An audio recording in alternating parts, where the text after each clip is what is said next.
that scary movie. Fuck the prime time, bitch! Oh, no tears, please. It's a waste of good suffering. Welcome back to an all-new episode of Final Thoughts here on our YouTube page or our Instagram page. Wherever you're watching, as always, we say thank you. It's always nice to have new faces, new smiles on the show every single day of the week. Speaking of smiles, we just got done watching Smile, the 2022 horror smash hit. Holy shit, guys. I'm left pretty fucking happy, okay? I wasn't very skeptical going into this movie nonetheless. I thought it was going to be a good movie. I mean, just based on the previews and the marketing campaign, ad campaign that they had for this film, I was like, okay, these guys are clever. Like, these guys are clever, and I think this could have potential. I'm kind of regretting not seeing this movie in theaters. This is one of those movies I definitely wish I would have seen in theaters, because damn, dude, there's certain moments in this film I was pretty fucking scared. Like, I sit out here in my office, pitch black, by myself, completely removed from my home. No one around me. I can't say miles, but for hundreds and hundreds of feet, okay? Let's just put it that way.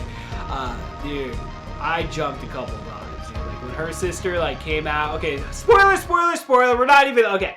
Fuck. Should we go without saying, if you haven't seen Smile, don't be watching this fucking film right now, okay, guys? Like, you gotta go home and watch Smile, and then we'll come back and talk later, okay? Okay? Is it later? I think it's later. Let's go and talk about Smile. Dude, that scene where right after her and her sister, like, got into that fight, like, holy shit, dude. Like, when she's like, because you could see her in the foreground, like, it was still, like, you know, blurry and whatnot, you know, because she's in her car, she's all freaking out and stuff because of, like, just, you know, her sister just compared her to her mom becoming a fucking psycho and shit.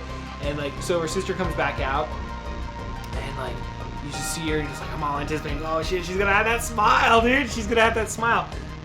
But, like, she's, like, you just see her from, like, the top down, and then all of a sudden her head just boom, and it just, like, nails it, just, like, does a, like, you know, just a boom, drops down, and it, you know, obviously you see the movie, you know what I'm talking about, and just like, I was like, oh shit, dude. And then, like, the, you know, so, like, the jump scares in this movie were really, really good, I thought. And, like, you know, just starting from the beginning, like, the whole entire story is, like, it's really good commentary in regards to, like, what, you know, society's going through, it feels like, in a sense. You know, everybody's got their own anxieties, especially after, you know, COVID and whatnot. Everybody's, like, just at a very, it's like a different level, you know. It's like you're really struggling to find some sort of normalcy, I guess. You know, we're all trying to in one way or another. And I think this movie did a really good job of, like, I don't want to say exploiting it, but again, commentating on it. And, you know, just using it for a story in a horror film, I guess. Whoever the writers are for this film, you know, congratulations, guys. Like, you guys definitely deserve some sort of award for this film. Like, I don't know what. Like, obviously they're not going to give them a fucking Oscar or anything like that, but, you know, whatever the equivalent is to horror, you know, conventions that they have every single year, which I should know that shit, but, you know, I really don't. So, well, you know, you see them when they happen, but it's like off the top of my head, do I take the time to watch any award show, period? It's like, no, we don't watch award shows here, okay? So, nonetheless, these guys definitely deserve something. You know, just from the very beginning, you know, she could have avoided the whole situation if she would have just left the phone ringing. If she would have just left the phone ringing and let it go to voicemail and, like, dealt with it on a Monday, dude, she would not have been that doctor that saw that lady commit suicide and obviously transferred this demon monster onto her. Really good story. Okay, so, like, you know, it was just a really good story. So it's like, you know, it's just, so you could just tell, like, it was just like, you know, again, like, you know, we talk about, like, it just being like a commentary in society, and you can just tell she's, like, fucked up the whole entire time. She's like, no, I'm okay, but it's like, no, deep down, really, she's fucking traumatized because her mother committed suicide, and, you know, plot twist at the very end, it turns out she could have saved her mom, but she didn't, and she's been living with the guilt ever since. That's some fucking deep shit, okay? That's some real deep shit right there. So, you know, just from the very get-go, again, you know, you just have a very uneasiness about the movie. You know, you can tell, again, she's a workaholic. She's somewhat unstable, again, based on these past traumatic incident here with her mother. Her sister is like this, like, PTA, all involved, like, lady living in her own a bubble. She, like, you know, cucks her own husband. You can tell, dude. Like, you can definitely tell who wears the pants in the relationship during that one. You know, it was kind of like at the beginning there when they're out at dinner and stuff. You know, with her, because she does have a boyfriend, or a fiance, I should say, her fiance, which is kind of like, you know, you can kind of tell from the, I don't know, dude. Like, I didn't necessarily like, I don't know. They had the old boyfriend in there, so it was like, I guess he's like, the fiance is probably made out to be just, you know, again, it's like, it's a newer relationship. Maybe she's moved in a little too quick in regards to making the commitment to this guy. Because obviously, as we learned later in the movie, with her relationship with the cop and whatnot, and apparently he was like her first love and whatnot. But it's like, you know, for some reason she broke it off. But it's like, well, then why did you get, you know, if he was your first love and you always loved him, why would you just like hook up with some dude so quick and become, I guess that's the world. Maybe that's just the world, you know, maybe true love isn't out there and shit. Maybe that's not, you know, anything that had to do with this fucking movie or anything. But nonetheless, I digress. That's just kind of where my head's at when I'm thinking about this stuff and the character of the fiance and whatnot. Just because, again, like, you know, he shows up and she like drops the glass at the beginning and like is all freaked out, which I will say, like, the way because she kind of like, they make you to believe that she's definitely like using alcohol to try to cope with whatever her fucking issues are. And like from the very get-go, she's drinking all this wine, but she's not really drinking that much wine. She's like getting up, going in there, pouring just the tiniest little drink, takes the drink, gets scared, drops the wine glass. I'm like, dude, pour that glass to the top. What is this, like amateur hour? Is this fucking amateur hour? Like, no, you gotta pour it to the top, or at least halfway. And, you know, at least save yourself the extra trip to the refrigerator, all right? You know, maybe, you know, that's what's causing global warming. People aren't pouring big enough wine glasses these days. I don't fucking know, dude. Nonetheless, okay, so, like, you know, she's just really troubled and shit. She starts seeing shit, which is, I guess, like, I'm trying to, like, just, because, again, I just watched the movie, which I really thought to myself, I was like, really should start watching these movies, like, 2 times through, just to have it really kind of, you know, fully memorized and whatnot. But unfortunately, we didn't have the time this weekend in regards to shooting this video, so here we go. I'm trying to, like, think of that really, because, like, she's, like, freaked out, and she goes back, and she's listening to the audio. That's right, she's listening to the audio, and, that's when that chick shows up that was in the hospital that committed suicide in front of her. And that was pretty good when she just like jumps out of nowhere basically and just catches her. Because again, she's like they use the shadows really well in this movie. And it's like, bam, she's right there. She's like, ah, shit, you know, like, and then the whole subplot where, like, you know, or not subplot, I should say, but like the scene where like she gets her nephew like a train, some sort of train car, and she wraps it, and then she can't find her cat and stuff. You're like, fuck, something happened to the cat. Because, like, at the beginning of the movie there, when she gets home, like, each time they'd gotten home, before, you know, and after dinner, you see the cat. You're like, oh, that's a friendly cat, Mr. Mustache or whatever. Fuck, dude. When they get to the birthday scene, and that kid, like, you just see the face, you're like, it's the cat, dude. It's the fucking cat. They pull the cat out, like, no, not Mr. Mustache. Like, come on, dude. Like, not Mr. Mustache. I fucking love cats, man. We've all been there with losing a pet, dude. And just, like, she freaks out. I'm like, that's gonna fuck her up even more. Like, you know, I remember my experience of losing an animal, dude. And it's like, it's not fun. And she freaks out. And I'm thinking, like, maybe that's, like, one of her hallucinations. But then she sees, you know, the demon monster, you know, and that one chick that, like, took her off to the side. Like, oh, here's the wine. Like, let's go drink wine. And then it's kind of like the first time we see that monster, I think, at that point within her story, at least. And if I'm remembering it correctly, maybe not. I don't know. Leave a comment if you feel like it. But damn, dude, that's a scary scene, dude. She's freaked out. The cat, dude. She's holding the cat, and then all of a sudden she just falls through the freaking the coffee table, dude, and just that explosion. It was just like that. It was just like, whoa, like that was like, oh shit, that really caught me, dude. I was like, whoa, that was really invested after that. And man, you know, rest in peace, Mr. Mustache. I felt really bad about that scene. But this is like where her husband starts like questioning, or her fiance starts questioning her. It's like, oh, is you crazy and shit? And they get in this argument about like she confides into him like what's going on, and he kind of just like pushes back, which is like, I don't know, dude. I mean, if it's supposed to be the love of your life, and like, I don't know, I can only put myself in that situation. It's like my wife's like losing her shit. Like, I'm gonna try to probably help her as much as I can, but this guy's just kind of like, you know, standoffish. So it's like, you know, apparently he had Google searched like whether or not like, you know, being crazy is passed down between generations and whatnot. Because apparently he was questioning because of her past with her mother and stuff, which I guess, I don't know. I can't say I ever Google searched that shit before marrying my wife or having my kids. But then again, I was 19 and fucking dumb as shit back in the day, dude. It's like, what was the most reckless thing that you ever did? Get married at 20? It's like, nah, dude, that's the best thing I ever did. Don't tell her I said that. Okay, so get back to Smile here. So at this point, nobody trusts her. Apparently, you know, this is where she gets hooked back up with her old cop boyfriend, which he was established at the beginning of the film there when she witnessed the suicide. She was interviewed by her ex-boyfriend, which he shows up right before she goes on leave. She's like, hey, I just wanted to come by and say what's up. She's like all cold and just like, no, there's no reason to say me. And he's like, oh, okay. And so...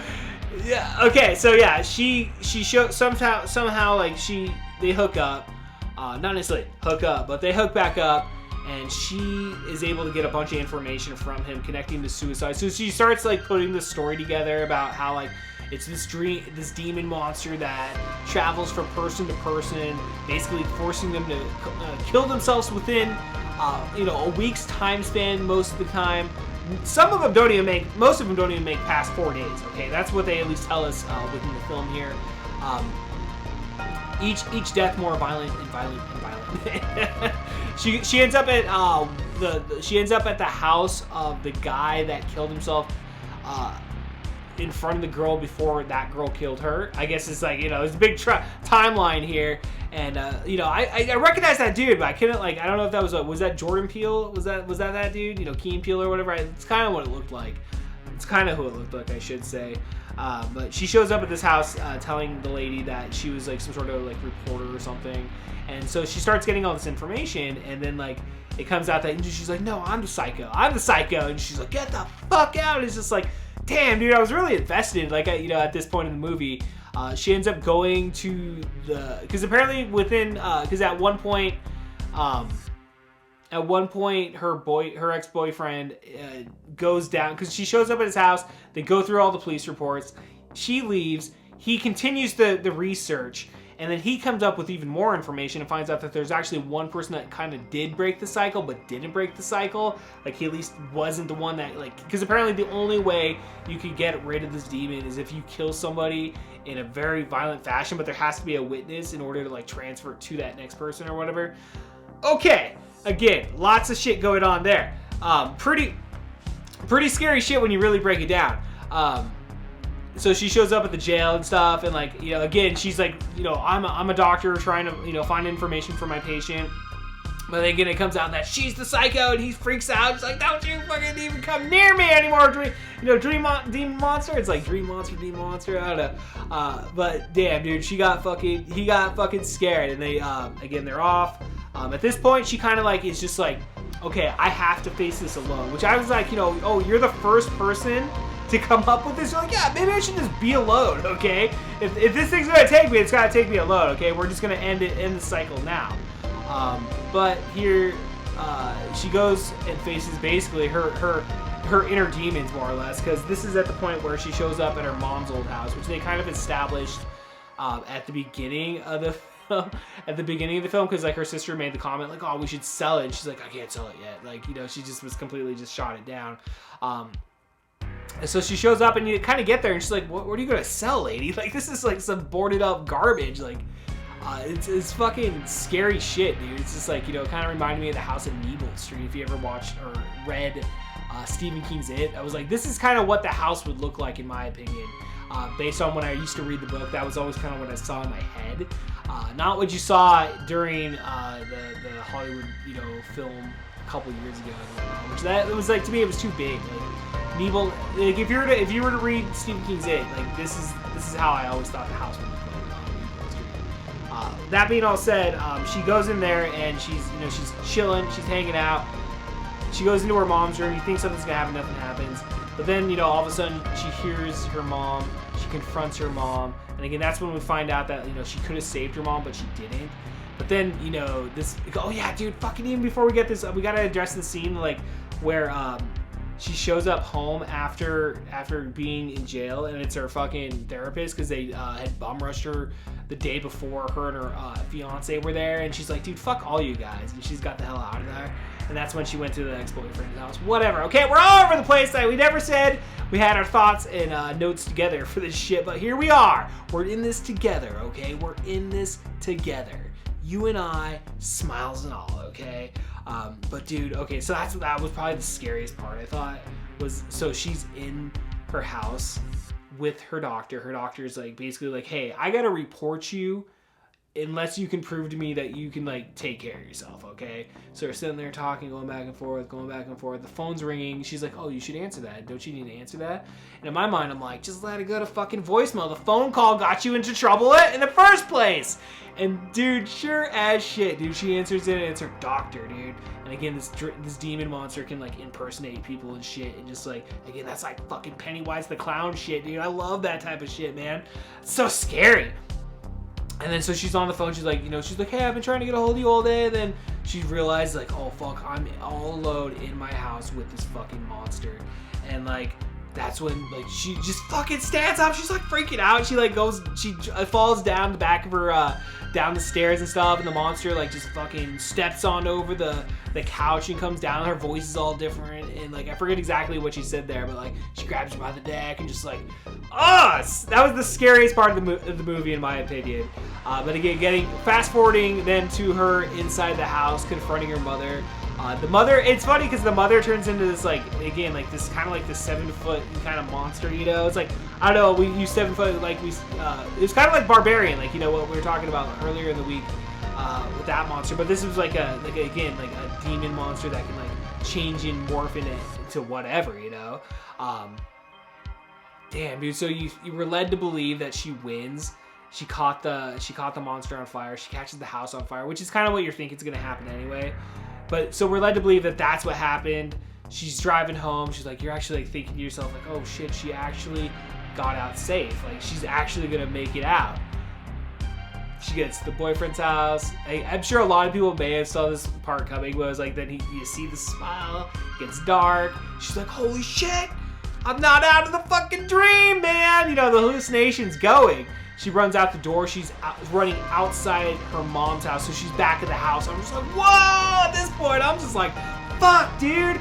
So then her boyfriend shows up because there had been a phone call, when she was driving out to the mom's house, where he's like, I'm gonna come to you. Or the ex-boyfriend or whatever. He's like, I'm gonna come fucking save you and shit. He shows up. He probably should have stayed the fuck away, honestly, dude. I mean, he should have just stayed the fuck away. Because she goes back in the house, she's fighting the fucking monster, but at this point, it's too late. We see this pretty cool fucking scene where, she's opening her mouth, I guess that's the smile or whatever, and, boom, the demon's going inside her and, possessing her, and that's, where she, he comes in. She's, we get the, the shot of her from the back. She turns around, she's got that fucking crazy smile. Bam, lights herself on fire, and that's the end, dude. That's the fucking end, dude. You just see her light up in the reflection of his eye, and and roll credits. Damn, dude, amazing fucking film, dude. The writing was awesome. I thought I don't know, the cinematography on it, I don't know, a lot of the upside down shots, a lot of the over the head shots. Okay, I can kind of give her, take it or leave it. I'm not necessarily concerned about that type of stuff, but at the same time, dude, it really stood out as probably my favorite, modern horror film this year, hands down. I don't know, it topped Terrifier for me, dude. Terrifier is fucking violent. This one was fucking scary. I could sit there, you can watch Terrifier all day long. I mean, it's as long as you're can watch a lot of violence, it's not that bad. But this one, dude, this is real fucking scary shit, dude. You know, they kind of like blow it off throughout the film, but like, oh, you know, demons, this type of shit, that doesn't exist. Evil spirits don't exist. Like, actually, I don't know, man. I don't know. That stuff I don't really like mess around with, or I don't really talk about. But like, that is not shit you really want to fuck around with, in my opinion. So, nonetheless, man, I've really enjoyed Smile. I felt like we went on a little too long on this video, but this video got me really excited. This movie got me really excited. And again, I hope you enjoyed it as well. I think this is definitely a movie I'll probably go back and rewatch someday. Maybe not immediately, but I'm definitely this is a fucking modern day classic in my opinion, man. I think this really is a movie that, you know, that we could be talking about 10 years down the road, 20 years down the road. I don't know, man. I mean, you think about it, it's like you could definitely carry an idea like this on as a sequel, but I really think this movie should stay as a standalone film. I really think it should. No sequels, guys. No sequels to Smile. No Smile 2. I don't want to see Smile 2 in 2 years, okay? All right, ladies and gentlemen. Until then, I guess that's where we'll leave it here for our video. Final thoughts on Smile. If you haven't already, dude, we got brand new videos out. We got a final thoughts for Barbarian. We got our Creepshow 40th anniversary from last week. Plus, we still got Video Rental Chaos of Nightmare on Elm Street Part 5 still out there. If you haven't checked it out, definitely check it out. Share it with your friends. Help us out. Give us a like. Give this old dog a bone, ladies and gentlemen. All right. I'm Kevin Porter. We'll see you guys next time. Peace.